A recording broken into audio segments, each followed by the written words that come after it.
Assalamu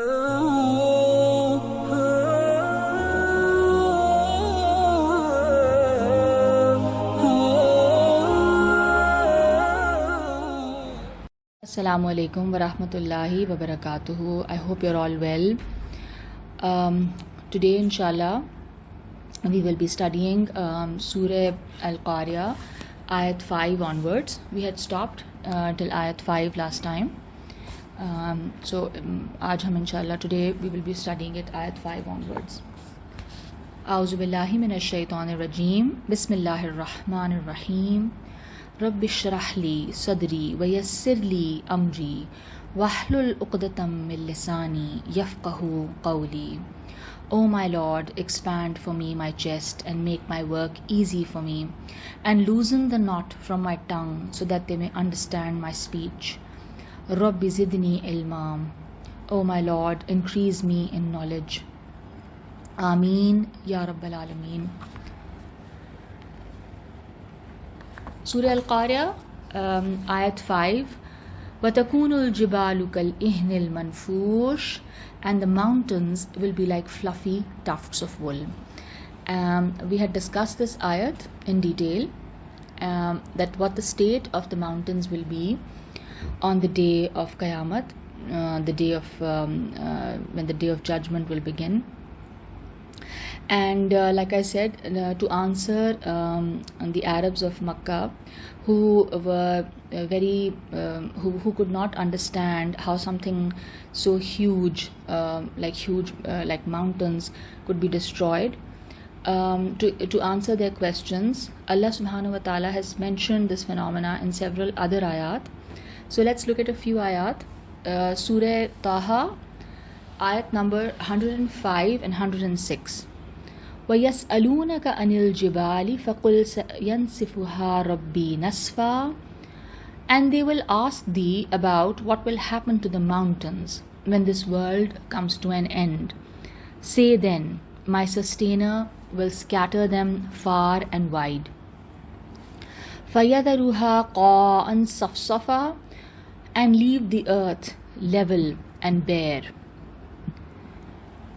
And ayat 107 as well. La tara fiha iwajan wala amta, so that thou wilt not see no curve thereon and no ruggedness. Similarly, in Surah Naml, ayat number 88. وَتَرَى الْجِبَالَ تَحْسَبُهَا جَامِدَةً وَهِيَ تَمُرُّ مَرَّ السَّحَابِ صُنْعَ اللَّهِ الَّذِي أَتْقَنَ كُلَّ شَيْءٍ إِنَّهُ خَبِيرٌ بِمَا تَفْعَلُونَ. And thou wilt see the mountains, which now thou deemest so firm, pass away as clouds pass away, a work of God who has ordered all things to perfection. Verily, He is fully aware of all that you do. In the same manner, in Surah Muzammil, ayat number 14, يَوْمَ تَرْجُفُ الْأَرْضُ وَالْجِبَالُ وَكَانَتِ الْجِبَالُ كَثِيبًا مَهِيلًا. On the day when the earth and the mountains will be convulsed, and the mountains will crumble and become like a sand dune on the move. Surah Naba, ayat number 20, وَسُيِّرَتِ الْجِبَالُ فَكَانَتْ سَرَابًا. And when the mountains are made to vanish as if they have been a mirage. There are other verses too which describe the state of the mountains on the day of judgment. Like I said, it was very difficult for that ancient Arab man to comprehend how these huge mountains could be destroyed like that. To explain to them that the creator of these mountains, who has created them, it has not been difficult for the creator to create them and the entire universe. So the destruction will also be just as swift as the creation. So to answer their questions, Allah Ta'ala has mentioned this in several other verses of the Quran. In the next ayat of Surah Al-Qari'ah, we are being told that on the last day, humanity will be in two groups, and both will face the just and appropriate outcomes of their worldly deeds. as it is the day of recompense, it is the day of justice, it is the day of judgment, and Allah Ta'ala will judge in the best manner possible. Allah is the most fair judge, and He's the all-knowing, so He is the best. He is the best being to judge all our actions, as He knows our intentions as well. According to the Quran, the purpose of the day of judgment is that every human being is given the reward or the punishment that they deserve. That is why it is also called the day of recompense, like I said. In the next ayat, we are being told how we will be judged, or what would be the criterion of judgment on that day.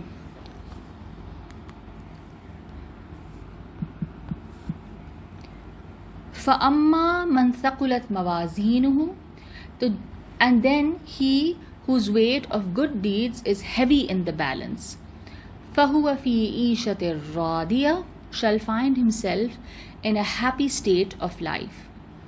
وَأَمَّا مَنْ خَفَّتْ مَوَازِينُهُ, whereas he whose weight is light in the balance, فَأُمُّهُ هَاوِيَةٌ, shall be engulfed by an abyss. وَمَا أَدْرَاكَ مَا هِيَ, and what could make thee conceive what that will be? نَارٌ حَامِيَةٌ, a fire hotly burning. The word mawazeen has been interpreted by the scholars in two ways. The word mawazeen, like I said, is basically where Allah is talking about the balance. Okay? So what this could mean, the scholars have understood it in two different ways. Imam Razi writes that there are two sayings about mawazeen. Number one, this is the plural of mawzoon, and this refers to an act which holds some weight or importance in the sight of Allah. Okay? It can be any action which holds some weight or importance. It is a good act according to Allah subhanahu wa ta'ala, according to His judgment. The second opinion is that this is the plural of mizan, which means scales. So there are various other opinions concerning the interpretation of mawazeen. According to one opinion, our book of deeds, जो नामा अमाल जिसको कहा जाता है, the book of deeds, all the actions that we've done, which will be recorded in a book, that will be weighed. Another opinion suggests that since the acts are abstract, they will be given a physical form and weighed. According to one more opinion, only the pure good deeds will have any weight. So the good deeds are the mawazeen.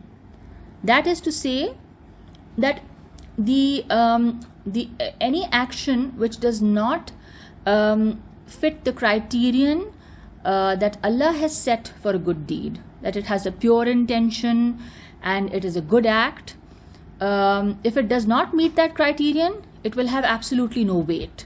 It will be weightless, even though apparently it could look like a good act. Okay? But when it is weighed, it will be worthless, it will be weightless. The purpose of mentioning the weighing of deeds on the Day of Judgment is basically to reinforce the fact that Allah will judge with absolute justice. It is to reassure us that none of our actions will go to waste. You know, not the smallest of action will be wasted. It will not. It will be weighed. It will be judged. The smallest of actions. So, and this example of weighing is relatable for us, especially for the primitive Arabs. Allah has described judgment in this manner because in those days it was inconceivable for them to imagine how abstract things could be measured. So to make it absolutely clear to them that none of your actions will go to waste or will be unnoticed, so everything, as if to say that everything will be measured like you measure when you're selling or buying. In reality, how this judgment will take place is not knowable. So we conclude our lesson today, and I leave it at this point. Inshallah, in the next lesson, we will discuss this a little further, and we will, inshallah, hopefully conclude the surah. So I hope this was beneficial, and I would really appreciate feedback. You can write to me privately, or you can write on the YouTube channel. But your comments are very important for me. Your feedback is extremely important for me. So please kindly give me feedback. ربنا تقبل منا إنك أنت السميع العليم وتب علينا إنك أنت التواب الرحيم. السلام عليكم ورحمة الله وبركاته.